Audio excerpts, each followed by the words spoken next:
Welcome back, ladies and gentlemen, to the Allincrypto podcast. Today, I am very excited to be joined by Matthew Plomin, the co-founder and founder, I should say, of the Mehen protocol. And of course, we have Stephen Fisher, the co-founder and chief technical officer of the Mehen protocol. Mehen is trying to bring the first fiat-backed premium stablecoin to the Cardano ecosystem. And this is an interview that I am nothing short of excited to be doing. So welcome on board, guys. Thank you very much for coming on.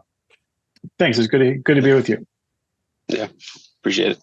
Fantastic. And I always like to start with my guests with a little bit about themselves. So if I can just get a brief introduction to you guys and how you got here, that would be appreciated. Steve? Sure. Yeah. So for me, my journey in the crypto space started with Ethereum mining.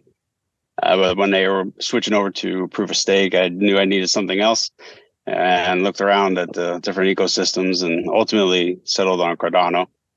I do have a pool, so that was my way of getting involved with the community with my 88 for Warriors pool. And then I met Matt through a couple of the small alliances or small pool alliances.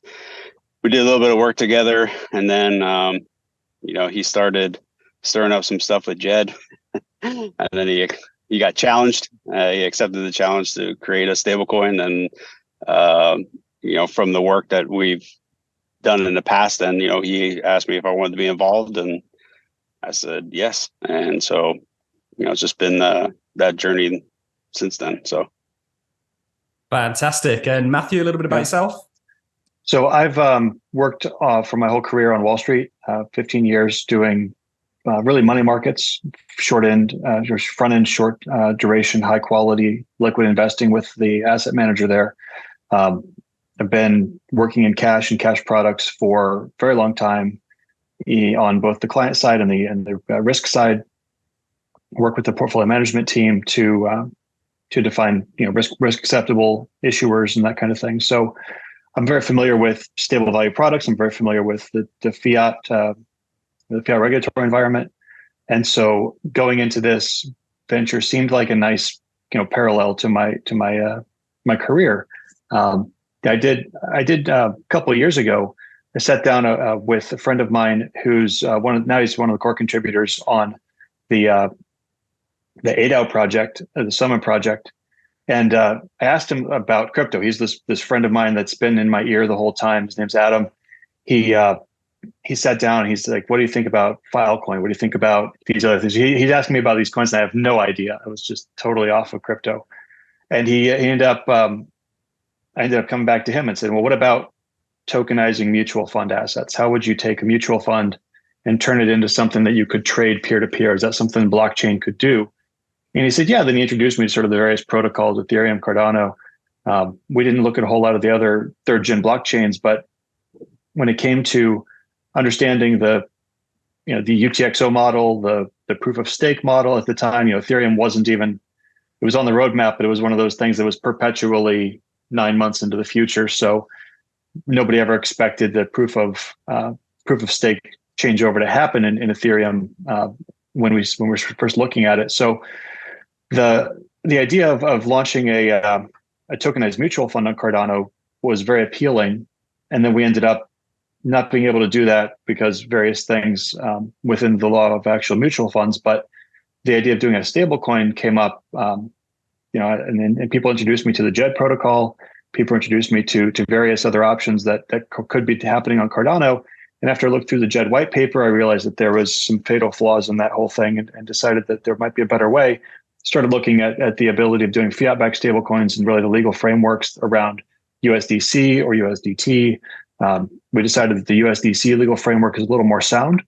And so when we decided to do the stablecoin, we said, well, we'll do it like USDC. We'll go through the US process. We'll get regulated by the various states. We'll register with the federal government for AML purposes, and we'll go through the process and kind of do everything, within the legal frameworks that have been pioneered by the USDC team. Yeah, both excellent backgrounds for the task that you are sort of looking to undertake. And it's nice that you guys are trying to do things the right way. I think that's going to go a long way. And we've seen quite a lot of scrutiny when it comes to stablecoins. So really excited to kind of dive in and see how you guys are looking to facilitate USDM. And it's very interesting, your background in finance. I think it's Aberdeen, which is the largest fund manager in the United Kingdom at the moment. They're actually starting to tokenize their money market fund. So this is maybe something for the future. Who knows? And maybe Cardano can play a role in the kind of transition that we're going to see with the tokenization of everything. So I'd really like to dive into Mehen, which is, of course, your protocol, and just really start with an overview. It's entirely up to you which one of you wants to take the question. But let me ask you this. What is Mehen looking to do? What is Mehen? It's, broadly speaking, we're building a Fiat Backed stablecoin. That's the first step. I think broadly, if you want to zoom out a little bit, Mehen will end up doing things that are a little broader than just a Fiat Backed stablecoin. So we would like to get into tokenizing real world assets. We would like to get into being that sort of bridge between the regulated traditional finance world and Cardano, and really other UTXO style blockchains. So if it's Emergo or Ergo, or if it's Bitcoin or Dogecoin, if you can go through these different blockchains that, somewhat supporting smart contracts, Bitcoin's a little limited, but you can do some things. So we're looking to do first the Fiat Backed stablecoin. Don't want to muddle the message too much. That's really the one thing that's on the top of our mind. But as we unfold things a little bit, I think you'll find out that we have plans to do a whole lot more than just the stablecoin, because there are a whole lot of use cases for real world asset tokenization that make Cardano a very good platform for doing that. So that's really where we are now, what we're doing. Focus first on the stablecoin, and then we'll see what comes next. And then take over the world, right? No, enable the community. Really, it's really about providing the tools that enable the community to build solutions that really scale Cardano. Because if you try to do everything yourself, you try to take over the world, you're all kind of grubby and try to gather everything for yourself, you're definitely going to lose. I mean, you see what happened with who was it? PayPal came up with a kind of silly stablecoin that's not really going to be very good. If you're a payments company making a stablecoin, your stablecoin is probably not going to be very good. If you're a stablecoin company doing payments, your payment system is probably not going to be very good. So I think we'd like to just kind of stick to our knitting here and be that bridge between the fiat world and the crypto world, but then also, bring a little more formalization, bring a little more standardization, and try to exhibit best practices in, protecting investor rights and protecting the ability of individuals to operate transparently and not avoid regulation, but maybe we get a seat at the table where we can be part of the process that helps to inform regulators as to how best to talk to our industry. So that's kind of where we're going to end up, I think, after all is said and done. Yeah, I absolutely love that. Sort of one step at a time. And I think you touched on sort of being that bridge between the traditional world and the crypto world, and certainly USDM is a massive step in that. If you look at how you kind of transact with traditional into crypto, it's such a pain. I mean, it's not a easy by any kind of standardized practice process at all. And I'd really love to sort of explore a little bit later on how actually you guys are going to facilitate the kind of fiat on-ramping and off-ramping into the sort of Cardano space through obviously the USDM product. If we can just go back and actually just focus on a little bit of an explanation on actually what a fiat-backed stablecoin is. Now, it sounds very self-explanatory, but there might be some people that aren't crypto native or are new to the space. What actually is a fiat-backed stablecoin? The way that I try to describe it to my TradFi friends is they were really just taking a dollar and putting it on a blockchain rail. So I live in the New York area, and a couple of weeks ago I went to a Mets game. The season's been over for a long time, but the games are still being played despite the result of the season being known. And one of the things when you go to Citi Field is if you have a stack of cash you can't spend it at any of the different restaurants or bars or merchandise stores. You have to use a credit card, or you have to use a prepaid card. So they have these machines all over Citi Field where you can take your cash and put it in and get a card that you can then use at the different vendors. And I said, that's exactly what we're doing. So we're taking cash and we're turning it into something that you can use on these blockchain rails. So you can use it throughout the ecosystem. If you wanted to send payments to somebody in a different country, you could send them USDM. If you wanted to do a dollar-based loan, if I wanted to loan you $100 and you wanted to give me some kind of NFT collateral that I could hold on to, and then I could do that loan, not just with ADA, but then also with the USD-based, crypto. Then when you do that, you take a lot of the risk out of the system. If you're lending somebody ADA, if you're lending somebody any kind of crypto native token that's not fiat backed or pegged, then you take on not only the risk of that person defaulting on the loan, but you also take on the risk of the currency that you're using. And sometimes you want that. Sometimes you want to lend and borrow in ADA, but other times you want to lend and borrow in the currency that you spend in your everyday life. So that's what a fiat-backed stablecoin is. It's you give us the dollars, we'll give you the tokens. If you want your dollars back, send them in, send the tokens in, and we'll give you the dollars back. And so because of that mechanism, it tends to hold a very strong peg. If you look at the different stablecoins that are in existence on Ethereum, the ones that have the best peg stability are the ones that you can straight convert right into fiat and then back and forth, so that individuals can then arbitrage the peg. If you see that the coin's trading a little high, you could send us some cash, get USDM, and then take advantage of that. Or if you see that the token's trading a little low, you could buy the token, send it to us, we'll give you the fiat, and you can make the difference in that arbitrage there. So that's how these stablecoins tend to keep their peg pretty steady, but they're also a very useful tool for anybody that wants to conduct life and business on blockchain rails instead of using the traditional banking systems. Yeah, you give a lot more utility to the dollars in this case, certainly when it comes to crypto. And it's going to be nice. I've been in the Cardano ecosystem for a long time, and it's going to be nice to have a kind of native premium fiat-backed stablecoin that can be used. I know that we currently don't have USDT, or we may have a wrapped version of USDT and USDC, perhaps. I think some DEXs may offer that. Yeah, we're seeing a little bit coming in. Yeah. But we've already seen issues with the kind of whole wrapped USDT and USDC from other chains. Of course, we had what happened with Wing Riders a while ago. But it really is something that I'm very excited about. And you touch on sort of taking your dollars and putting them into USDM in this case. Can we examine that process? So I'm a user. I want to take my dollars and I want to convert them into USDM. How do I do that? Yeah, I'll take that one. Yeah. So coming on to the user website, we do have to do the KYC process, and there is AML scanning going on, and that'll actually constantly be going on in the background, like while you have your account.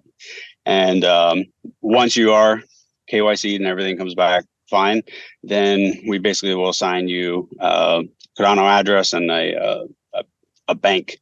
So on our side, so kind of like you could think like Coinbase, where like you send money into Coinbase and you have your money in their account or your crypto in their account, and you can send it, in and out to like your custodial wallet, like if you have crypto, or sending it out to whatever banks that you have connected. So this will be a lot similar to that. So you will have to go through the process. We're using Plaid. So a lot of people have used that before. If you've used Coinbase, you've used it. So we are using that like to connect your bank. And then for your wallets, it will support just the Web3 wallets. So if you have your Ledger or anything else like tied to your Eternal, you can connect that into the app, and then that will be how you can export your USDM. And then we also are looking for that for coming in as well, like when you're sending your USDM in. So one of the topics that we've been talking about is, if a address, so you say your address, your Mehen wallet address receives crypto from an address which isn't associated with any of your wallets, that's going to end up being a flag for us, because we do have to be extremely wary of AML issues and other kinds of regulatory issues. So that is something that we're still kind of working through what that policy will be. But basically, it's just going to be. Go ahead. If you're only sending the USDM back and forth to and from yourself, then that's the cleanest sort of anti-money laundering techniques that you can use, right? So we're sending it to somebody we know, we're getting it from somebody we know. So the USDM that comes to us has to come from a wallet that you've registered as yours, signed, and that kind of thing. So so the off and the on, there's a technical process for doing that with transaction signing and wallet registration. But yeah, once you have that all done, then that's what Steve's talking about. Yeah, and I don't think that, certainly in the United States, regulatory compliance is a must. There's no way of getting around that. We have seen people try and fail pretty spectacularly, and often at the sort of cost of the users of whatever protocol it may be. So just for me to sort of simplify that right down, I'm sure we're all familiar with using exchanges and how we get money onto exchanges. It's a very similar process for what you guys are trying to do. Of course, you will need to register, complete KYC, AML, these things before you can actually partake. Yep. Once you've done that, you can then deposit your dollars in this case, or are there other currencies, or right now we're just focusing on the dollar? Right now it's the dollar. With Matt can get in this a little bit, but how we're doing our permissions to be able to do these money transfers, we're going state to state in the United States at the moment. And so while you don't have to necessarily live in that state, if you are physically in that state, then you'll be able to do deposits, to do the minting and the burning to get that USDM. Otherwise, if you're in Australia, in Germany, or wherever else, you're using it just in the ecosystem. For right now, until we get those licenses that we need, you wouldn't be able to actually do the minting and burning to get a dollar back to your bank.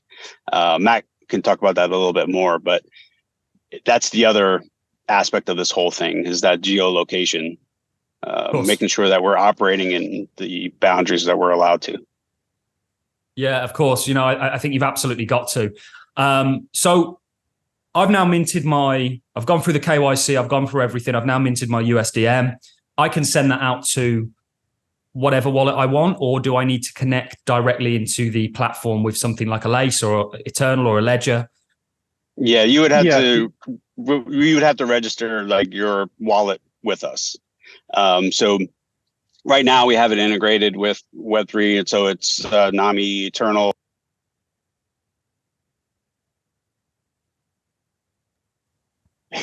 Stop to Eternal. Yeah, we got it. Nami Eternal, Lace. All of the browser-enabled wallets that are available on the ecosystem, we're going to be compatible with. So you use one of those, then you'll have to go through a transaction signing process where you verify that the wallet that you're telling us is the one that you're trying to send to is actually yours. And then we can send you the USDM to that wallet. Once it's in your wallet, then you are able to transfer it just like you would any other Cardano native token. So if you, just like, I have Hosky, I send it around to different things, put it in the dexes, send it to friends, do that kind of thing. But then you can do a similar thing with USDM. All Cardano native assets are treated the same way. Yep. So there's this one is no different than the others. Yeah, and the only thing with that is obviously the address that you've registered. If you were to then want to redeem your dollars for the USDM that it's pegged to, you would need to use the same wallet that you saw the outflow go to actually do the inflow. Otherwise, it would get flagged. Yeah. No, absolutely. Yeah. No. That makes sense. I know again, crypto is still a very new space. Lots of people are unfamiliar with sort of the process, and that makes a lot of sense, and certainly something that if I could partake in, unfortunately I'm in the UK, I definitely would. But once you've essentially taken your USDM out, you can then go and, let's say, provide liquidity to a DEX, for example. Yeah. Brilliant. Yeah. And that's how we get into the ecosystem. Yeah, we've been talking to quite a few. Yeah, I really have. And how are you guys? Is there a liquidity strategy at the start? You know, because I've certainly seen in my time projects look to do a similar-ish thing, slightly different, but the liquidity is just never taken off. How are you guys planning on? Is there a plan for liquidity and providing that initially, or is that something we can touch on? We've talked with a couple of private investors who support projects in the ecosystem that are willing to mint, you know, in a good scale. I think that, you know, we ourselves are going to take our own money and mint it to provide it with to the ecosystem. We'll have a liquidity bootstrapping event on early days where we will partner with DEXs and have those DEXs incentivize liquidity. And so there should be some things that you'll see coming out, you know, when we get close to launch, that there will be, you know, try to generate some interest in the community to participate. We've been going, there's this little bit of a chicken and egg thing. So you need to be able to not only have enough dollars in the system, but you also have to have enough users. You either have to have a few large ones that have a lot of money, or a lot of little ones that have little money. So then in both cases, you end up getting to a situation where the liquidity kind of spins itself up through a bootstrapping event. And we're hoping to get approval to operate in as wide of a jurisdiction as we can before launch. And then once we're ready, then we go through the process of organizing the sort of institutional liquidity that should be coming, and then also the individual liquidity that we hope will be coming from the community.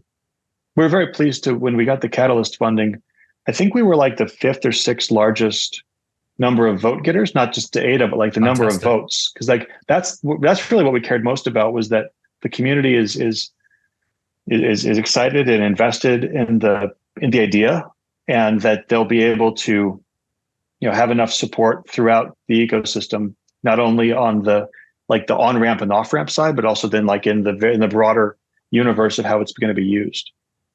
I think the voting on Catalyst definitely showed an appetite for what you guys are bringing. And I've got to say, I mean, I wouldn't call myself a Cardano maxi. I just happen to think that, you know, Cardano is one of the better sort of distributed ledgers out there. But I also dabble in many other crypto circles. I've got to say this about, and I'm going to say it, I'm not even going to mince my words here, the Cardano community is by far at the forefront. You know, it's the best community out there. Okay, there's disagreements and stuff like that, but in terms of zealousness and you know, passion, I've not seen anything that's really came close. Maybe the Bitcoin maxis a little bit, but other than that, and I actually think that, and I know I'm going a little bit off topic here, I really do think that Cardano is kind of the next step for what Bitcoin was trying to do. You know, it's kept the ethos very much, and it's expanding on that with becoming more of an operating system than just a peer-to-peer system. There's a lot I can take from that, but I kind of want to go and start with how you guys are actually planning on backing it. So are you guys with the peg just planning on holding dollars in a bank account, or are you going to do something where you incorporate treasuries like we've seen with other fiat-backed stablecoins? How's that looking? It gets a little tricky. So there's a couple of different stages that when we think about how this is going to evolve, you know, when you're small, when you're starting, you can't go and lay into treasuries. You end up the liquidity, just getting eaten by the bid-ask spread, right? You also need to have, you know, good liquidity. That's not just, you know, treasuries they're said to be very liquid, but they, you know, ask Silicon Valley Bank, they're certainly not price stable if you have big moves in yield, right? Yeah. So there's a lot to think about for this. So our plan is, as we get started, we will be simply a deposit in a bank account. And then as we outgrow deposit in a bank account. So, you know, most companies are, you know, when they have large corporate treasuries, they end up dividing it among a number of banks, or they end up then moving into money market funds, and we're dividing it into a number of money market funds. So we are going a similar route where as we start to outgrow one banking partner, then we will onboard additional ones. And as we start to outgrow banking partners, we will then onboard money market funds and try to stay in the truly most liquid part of the investment spectrum. So that's an important piece, real quick, because it comes up a lot. So with the FDIC insurance, having that spread across the multiple banks, that gives us more insurance than just that base 250. So that question does come up quite a bit. So you need it, right? We have a couple of different partners that we've been talking with, and it's sort of a call us when you get there sort of response. They're certainly keeping the door open to having us onboarded as a party for their bank and for their solution. But there are a couple of different ones that will divide your assets among a number of banks. And so if you have, say, $1 million, you can divide it into 4 different banks. And then really it's like one centralized party that does the technology to divide it amongst the banks. But if any one of those banks were to fail, then you end up getting the FDIC insurance on your deposit amount. And so there are some out there that will go up to, $6 million or $7 million. There are a couple that can go up to, say, $50 million. But the trick about using those services is every one of the banks that you work with within that structure needs to approve a crypto company to be their partner. So the options there get a little bit limited. So the first bit is going to be sort of spool your way up from being a single bank to multi-bank to then money market funds, and try to stay with the T+0 type settlement instruments. And so if it's going to be commercial paper, then it's commercial paper. If it's going to be short-dated treasuries, it's short-dated treasuries. But this is the part of the business that I understand very much, and the liquidity provision and the liquidity needs of a short duration investment need to be highly matched to the investment products that you use. And so if we're going to have same day liquidity on USDM, then we're going to need to be sure that the USDM reserve also has same day liquidity. So we're working through that process, and we have very good partners that we've lined up to take care of that. Earlier you mentioned additional currencies, so that is also on the roadmap. We would, one of the partners that we're working with is a USDC member bank, and so they will accept USDC into the reserve and convert it to fiat with a $15 charge per transaction. So it's a fairly simple, fairly cheap, process to get from USDC into USDM. And so that's on the roadmap. If we're going to start off and we're going to focus on dollars in, dollars out, we could very easily go from to USDC in, USDC out. And then we could also then from there go into multi-currency in, multi-currency out. Probably just multi-currency in, actually. Multi-currency out gets a little different. Nightmare. But the banking partners we have are robust, and they're able to serve individuals that are onshore and offshore. And so we've got the right partnerships lined up. It's just a matter of us getting our licensing and regimes in order so that we can then serve everybody everywhere. Yeah, that makes a lot of sense with the collateral. That there isn't, certainly on a smaller scale, necessarily the need to move into things like treasuries and stuff like that. But ultimately, money markets and stuff like that is potentially on the horizon, certainly as you grow and spread around banks. And in regards to the collateral that you guys will hold that will back the USDM, is there a Oracle solution that you guys are implementing to track this, or how does that work? Steve, you want to do this? Yeah. So we are working with Charlie 3 as our Oracle for our reserves. And that feed actually will be available on the chain. So everybody will be able to go and see what our reserves are, unlike Tether and some of the other ones who got in trouble for not having the reserves they said that they have. Almost banks. Ours will be verifiable. Ours will be verifiable on chain. And that actually feeds into the smart contract to help us stay on track with what we can actually mint and burn. So we have that verification from Charlie 3. Yeah, so we're pretty excited about that. I absolutely love that. This is the whole sort of thing with Web3, isn't it? That you can actually verify for yourself in a decentralized manner, exactly what's going on. And I think that's brilliant. And I spoke with Damon from Charlie 3 a number of times. Great guy, very interested in cool project. So from a regulatory side of view, what does that look like? How have you guys actually got regulatory clarity where you've got it? And I think I had recently heard that you've actually got the same sort of regulatory, perhaps green light from the same people that have given that green light to Circle. Yes, that's exactly what we've done. We have reached out to every state regulator except for New York, because we know what the answer from New York is going to be. A hard no. We're not going to waste our time just yet. It's expensive. The problem with New York is it's expensive, and just for collateral, was it $1 million or something? To get there. Yeah, wow. It's crazy, and then you have to pay exorbitant fees, and even then, I don't think you get the green light to work with retail. With the licenses the bit license that they have. So it's weird. So we're looking at New York last, but all the other ones we've reached out to, 49 state regulators. We've reached out to the DC regulators, Puerto Rico and US Virgin Islands.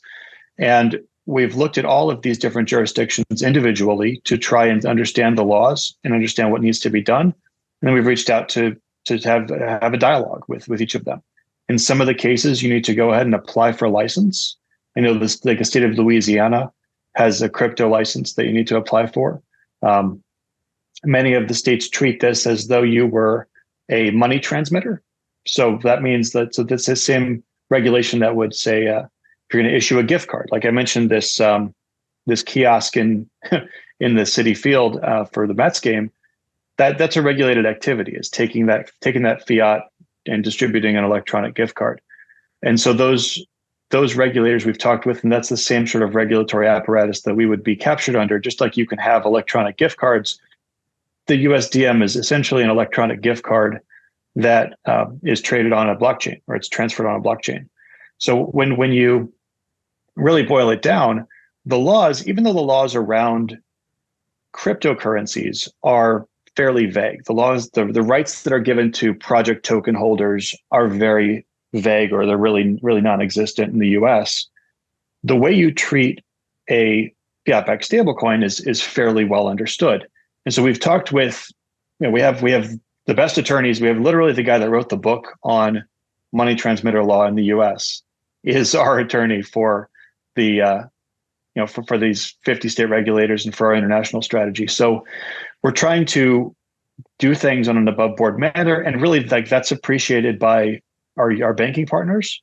And that's also appreciated by the regulators themselves. I mean, they want to be involved in the process of understanding how we are going to approach the citizens of their states and how we're going to deal with them on a transparent and upfront basis. And so they really want to make sure that we're doing things. And we've had, I think we're up to 12 states now where we're going to launch USDM, that we've had productive dialogue with the state regulators, and they've either given us, a path for regulation, or they've given us exemptions to regulation that are to be acceptable in those states. I think it's important that we do it this way, not only because our partners expect it, but because our users need it. Our users need to have some kind of legally enforceable apparatus to hold us accountable. So, there was a token earlier on that we had looked at. It was RUSD, Redeemable Red USD. That was a guy that was in, I believe, Spain, who was trying to issue a Fiat Backed stablecoin. So he went from bank to bank and didn't really get very far. He had, maybe it was $50,000 of total TVL. And then when he decided to close the project, any of the individuals that had RUSD, they weren't able to redeem it. I've got 1,000 RUSD in my wallet right now, and it's totally worthless.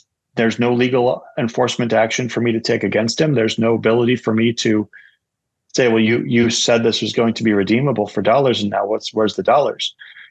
So you need to make sure that you have a good legal framework to operate within. So not only so that you can operate and protect the team and protect yourself, but also you can protect the token holders and make sure that they are also able to hold everybody accountable. Yeah, I think people forget that because we see regulations used as a weapon often. That actually regulations are there to help people. Yeah.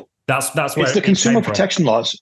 It's covered under all the consumer protection laws in all the states. So if you have a problem with the gift card that you bought, there's probably a phone number on the back or some kind of regulator that you can talk with that's got a direct line into the issue where that they can say, well, you said that, so then they start building the enforcement actions. And if these guys are acting bad, then that's the consequence. And it really, in the US, the laws against, it's really good crypto native tokens like ADA, Bitcoin, Ether, any of the true cryptocurrencies, it's a little weird, but it's consumer protection law. It's just natural stuff that needs to be sure that it's these state regulators want to protect their citizens, and they've got good hearts, and they want to make sure that they're not only able to be a part of innovation, but they're able to protect people in the process.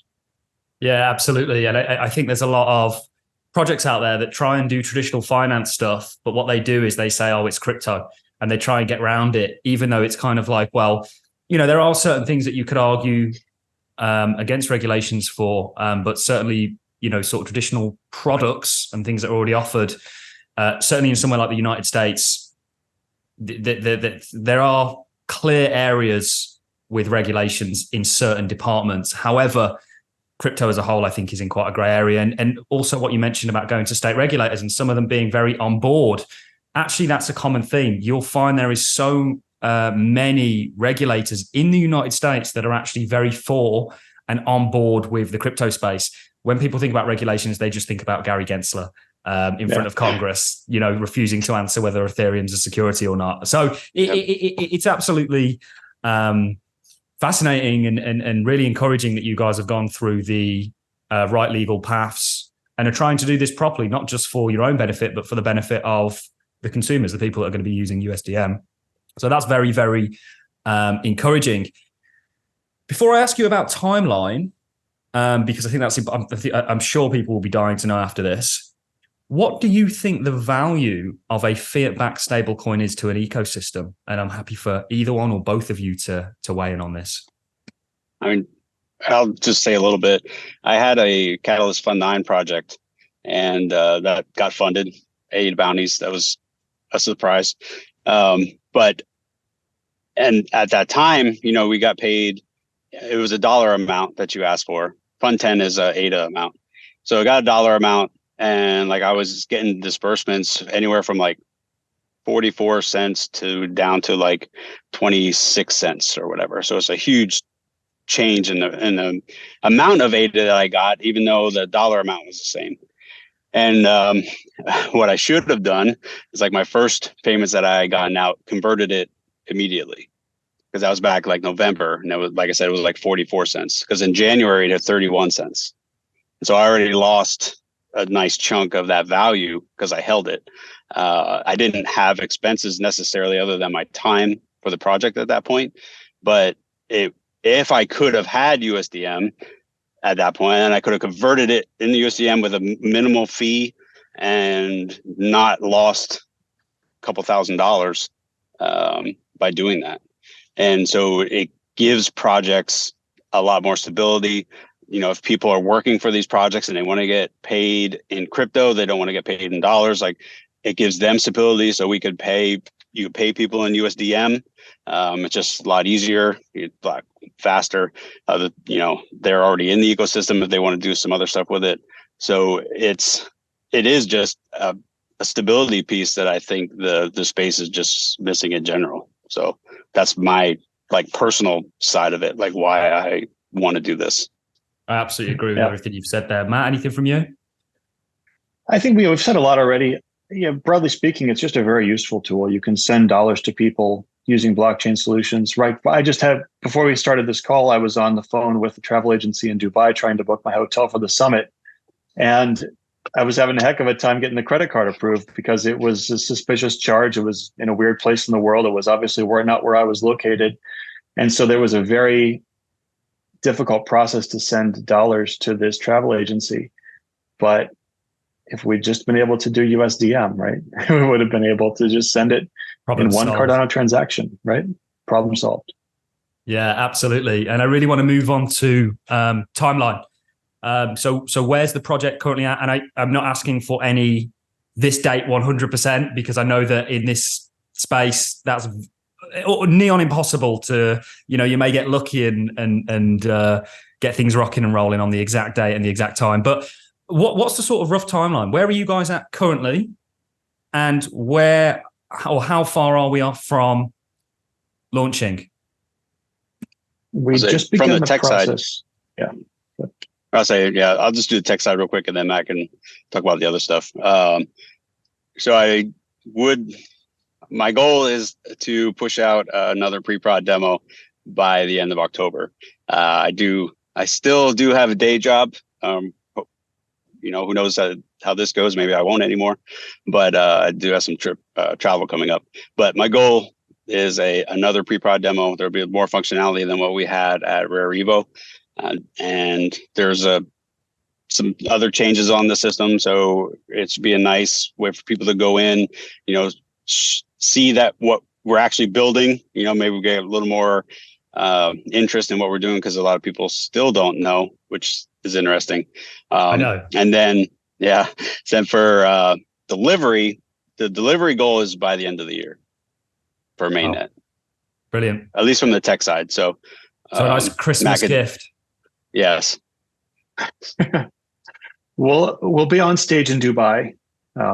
So I'll be on a panel with a couple of other stablecoin projects, and our CEO, Jillian, is going to be on the stage for about 10 minutes to talk about Mehen and where we're going and what it turns into, what it might turn into over time.